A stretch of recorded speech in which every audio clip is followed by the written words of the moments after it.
4 o 5 años, Alejandro, usted recuerda también como yo, que venimos conversando de todos estos temas y de cómo entrarle, que a mi modo de ver es el peor problema de este país, a la corrupción, especialmente a la corrupción en la contratación pública, porque yo recuerdo desde mis primeros años en el ejercicio del derecho, en los 80, un caso espantoso que yo vi para un cliente mío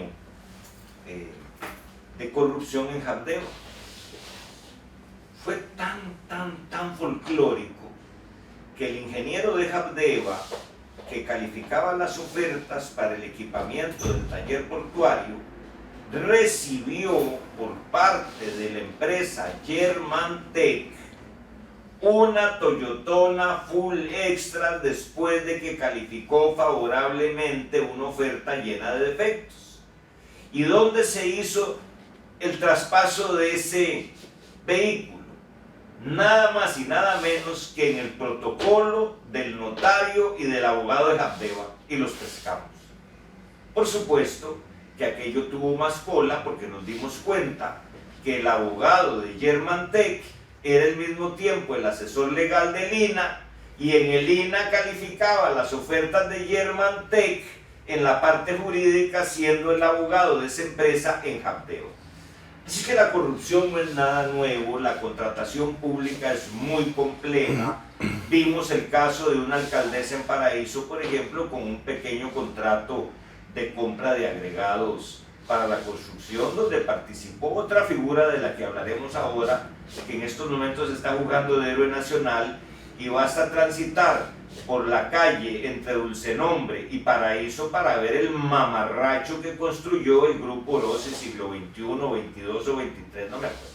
Bueno, el punto es este: ¿cómo hacer para que la ciudadanía, la prensa decente, las empresas que participan en los contratos públicos estén al tanto de lo que acaece con los temas de corrupción planteados no solo ante el Ministerio Público y la Administración de Justicia, sino también ante una Contraloría donde se hacen denuncias que nunca terminan en nada? ¿Qué podemos hacer, Alejandro, para continuar con nuestras conversaciones y reflexiones de hace tantos años? Muy acertada la pregunta. Pues sí, ya hace varios años, tanto Juan Diego como otros abogados hemos estado muy preocupados y hemos venido materializando un proyecto que esperamos poder presentar más adelante, al que le llamamos trazabilidad de la denuncia pública. Y no es nada nuevo, es muy sencillo, es que ya está en todos los sistemas informáticos del Ministerio Público, de la Contraloría General de la República, de cada institución. Lo que pasa es que no está integrado, pero imaginémonos un sistema donde un periodista, un ciudadano, un oficial del OIJ, algún fiscal del Ministerio Público, les llega alguna noticia de que hay posible foco de corrupción en X institución, en X departamento. Se meta un sistema que concentre toda esa información que ya está pero dispersa. Se meta y con el teclado ponga: necesito entrar a ver las denuncias que hay en los últimos 2 años en la Caja Costarricense del Seguro Social, en la Gerencia de Infraestructura, específicamente en la Dirección de Arquitectura e Ingeniería, y entonces que el sistema me despliegue si hay denuncias penales, si hay denuncias en sede administrativa, el año, quién es el abogado o el fiscal que lleva la causa, cuál es lo que se está investigando, de tal forma, y si se ha cambiado el abogado o el fiscal, y en qué estado procedimental está. De esta forma, los ciudadanos, el fiscal, el auditor, etcétera, podríamos estar ejerciendo un control ciudadano y no permitir que las cosas se engaveten o prescriban. Eso que usted plantea, Alejandro, de un sistema integrado, de un sistema que nos dé trazabilidad sobre los casos de corrupción a nivel fiscal, judicial, administrativo, se amarra con otra idea que también conversamos hace tiempo de una agencia nacional contra la corrupción, donde haya como una torre de control, como un laboratorio anticorrupción, precisamente utilizando los sistemas de las tecnologías de la información y la comunicación. Si tenemos SICOP y todavía hay municipalidades como la municipalidad de Tilico, porque ahora ya no se llama el cantón de Nandayure, sino la alcaldía de Tilico, porque él hace lo que le da la gana con los magnates estos de San Ramón. Eso es de ciencia ficción, puro macondo. Pero si tenemos el SICOP y se le pueden poner alarmas y podemos estar viendo cómo se está moviendo ese océano de contratos que es donde se mueve una gran cantidad de fondos públicos, porque las instituciones como la Contraloría o los vagabundos de la Procuraduría de la Ética que no sirven para nada, o los vagabundos de las denuncias de la Contraloría General de la República que no sirven para nada, el mismo Ministerio Público que está absolutamente colapsado, la Policía Judicial que está desmoralizada desde que el director de la policía ocultó que su suegro estaba preso en Cuba por narcotráfico y lo descubrieron y no se fue para la casa. ¿Por qué todos estos entes no tienen una especie de centro de coordinación anticorrupción? Sonó cacofónico, pero la idea es que haya un sitio donde hayan expertos en tecnologías de la comunicación y de la información, de auditoría, de derecho, y que estén recibiendo, como las policías informáticas del mundo, con temas como pornografía infantil, como tráfico de drogas, viendo cómo se está moviendo ese océano de la corrupción y de la contratación. ¿Qué plantean ustedes sobre este aspecto del gran padecimiento que tiene nuestro Estado en materia de contratación administrativa? Es lamentable lo que está pasando y las soluciones que venimos proponiendo, tanto usted, Juan Diego, con su denuncia pública, con las acciones que ejerce, son precisamente para poder despertar el ánimo en la ciudadanía de coger fuerza y empezar a denunciar. Pero, ¿de qué nos sirve si hay focos de corrupción que se van tapando? Esta solución de un proyecto de trazabilidad de denuncia pública es sencillísimo de hacerlo, pero ¿por qué no se hace? Entonces, cuando estudiamos y leemos lo poquito que está dando la prensa, ¿verdad? Porque no es todo, es un informe muy voluminoso, uno dice, pero mira, es que en la Contraloría hay un foco de corrupción. Es que, qué raro que la fiscala Navas no la quiten. Entonces uno dice que, claro, hay todo un entramado que se opone a estas ideas para poder fortalecer y darle trazabilidad a la denuncia pública. Y la denuncia pública no solo es contratación pública, es lo que usted mencionaba, la parte fiscal. O sea, hay un montón de empresas grandes que evaden al fisco. Hay también delitos de menor rango que se cometen funcionarios, temas de patentes municipales que entraban a las empresas. Entonces el mismo funcionario sabe que entre más cosas le entrabe, va a llegar un momento en que el ciudadano desesperado para poder ejercer el comercio va a tener que llegar a hacer algo que no debería hacer, ofrecer una dádiva a cambio de que le saquen rápido su trámite.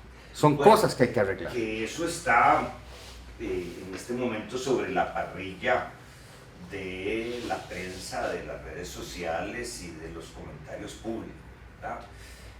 Servicios de prostitución, chorizo, carne asada, birras, favores, vulgaridades, etcétera, etcétera. Pero aquí hay un tema que a mí me llama la atención, y es todo lo que ha venido haciendo el PAC y sus secuaces de ir protegiendo excesivamente a los delincuentes. Empecemos. El gobierno de Guillermo Solís, con la participación de los demás partidos que estaban en la Asamblea Legislativa en el periodo anterior, se volaron el registro judicial de delincuentes. Ya no existe. Solo funciona, no sé ni para qué, dentro del Poder Judicial, porque no se puede aplicar, no se puede tomar en cuenta. Ya ¿por qué hicieron esto los del gobierno de Solís? Para poder aplicar el principio que los llevó a borrar todos los antecedentes de los asesinos, los violadores, los narcos, los corruptos, etcétera, etcétera, que fue la última consigna de Carlos Alvarado. Borrón y cuenta nueva.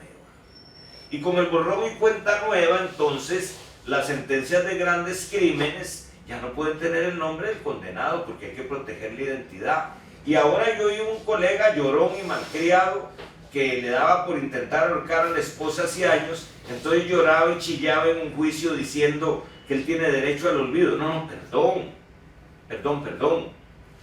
La sociedad costarricense no puede olvidarse de los criminales, ni puede olvidarse de los corruptos. Ellos pueden cumplir su pena y tratar de reincorporarse a la sociedad, pero tenemos que saber quiénes son, porque podemos poner cantidad de ejemplos, como el asesino de Katia Vanessa, que ya había matado a otra chiquita años atrás y que nadie sabía que ahí vivía, y ahorcó a la chiquita y la enterró, ¿se acuerdan?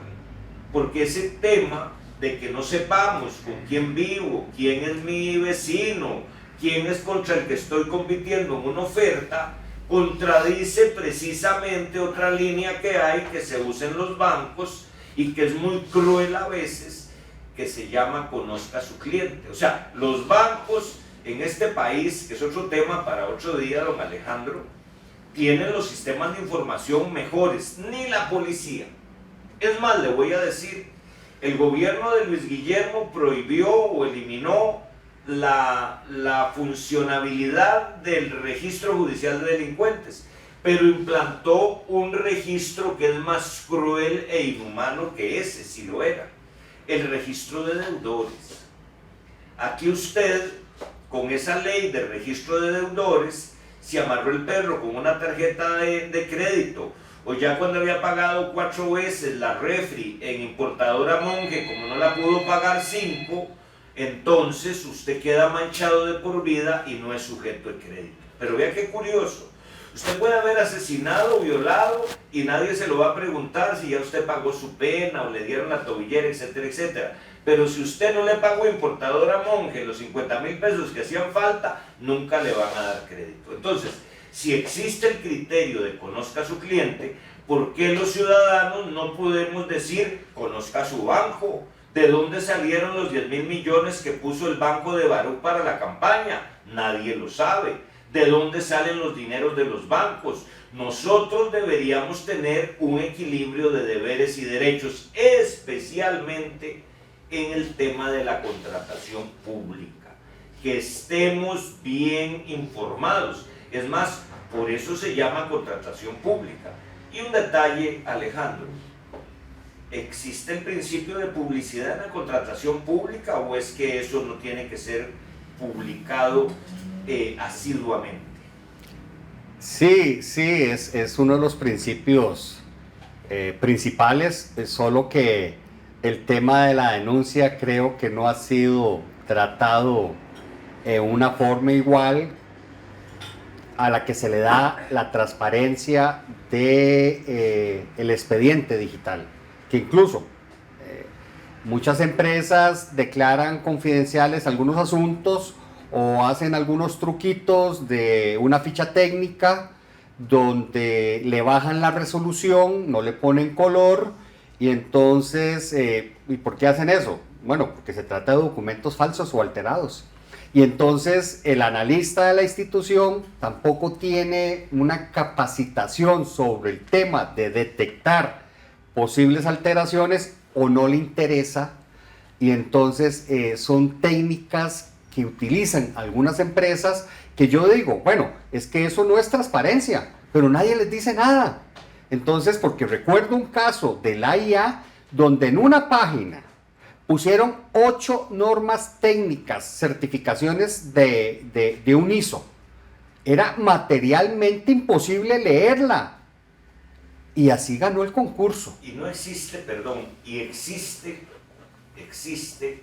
una disposición normativa que diga que en el momento o en el caso en que los documentos sean ilegibles, difusos, imposibles de entender, así como hay una norma que dice que todo tiene que ser en español, que sean inválidos y se tenga por no presentado.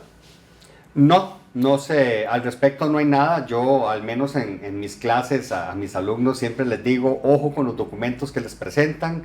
Si ustedes lo ven de baja resolución, lo ven, eso que llama uno que hay mucho hormigueo en la página, ya eso es una razón para poder desconfiar de esa oferta, porque hay algo que quieren ocultar. Nosotros vimos un caso en La Caja muy interesante, donde un oferente en la certificación que expide el Ministerio de Salud sobre las licencias de los productos farmacéuticos, la había logrado, digamos que para 8 productos, y le agregó en la impresora 4 o 5 más, y lo pescamos.